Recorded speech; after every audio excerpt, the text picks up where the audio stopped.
Kay mga kadato bisan pobre jud, nilupad ko paingon diri sa Baungon Bukidnon kay ni anhi ko sa ako ang mama mga kadato. Ug kauban ako ang pag-umangkon nga si Cyril. So nagkaway-kaway gid siya mga kadato. Ug kay Domingo man ron ting rest day ug ting pahulay namo sa amo ang trabaho. Magsige na tagtrabaho ani wa gyapon tay mabilin sa sweldo. Na karon mga kadato ako mong itur sa mga gulayan sa ako ang mama no kay maghilig man gid siya og tanom og mga gulay mautong libre na gid mi kung mag-utan-utan mi dire. Na syempre na may fresh from the farm diri no mauning gitawag og ampalaya no, so presko pa kaayo ni sa ngatan na no, walang halong chemical. Kung dili ka ganahan og kaon ani ayaw na pagtanom. Ug kung paitan ka aning ampalaya mas pait pa imong nawong. Na bitaw mga kadato no, ako ang mama hilig gyud kaayo og pananom diri sa amo ang balay. Mauning among balay nahimo na ning grasa perdere no kay bisan unsa na lang iyang ipananom. Ug sa diyang niabot ta pod ang tigbiling sa amo ang kuryente nga si Uncle no, so mao na ni ang pinaka exciting nga part no kung pila gyud ang amo ang nakonsume nga kuryente sa sulod sa isa ka bulan. Na sa diyang kamulog operate si Uncle sa machine, naghulata pod ang ako ang pagumangkon kay basin siya ang mag-receive sa resibo sa amo ang kuryente. Na mao ni ang nakonsume sa isa ka bulan na mo no, 390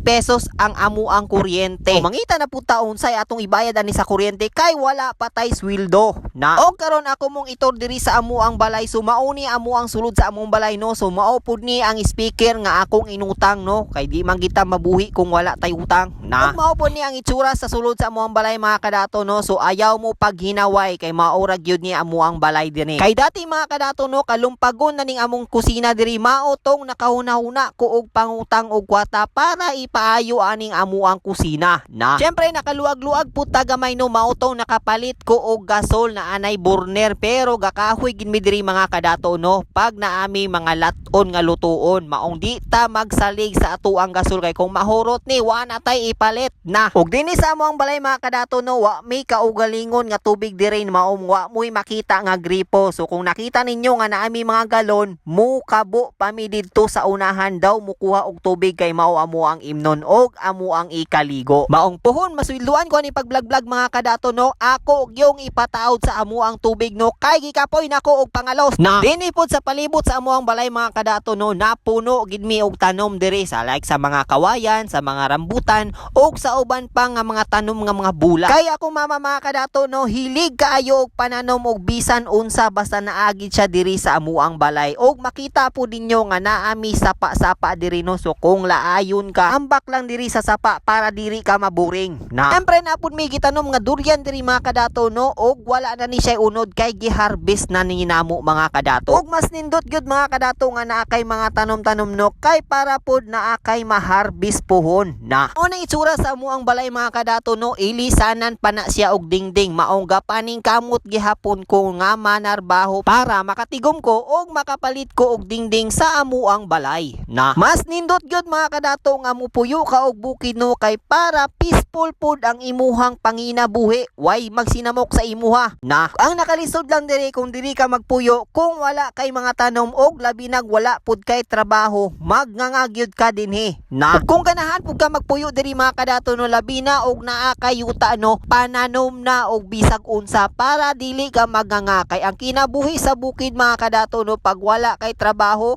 wala gyud kay kanon. Na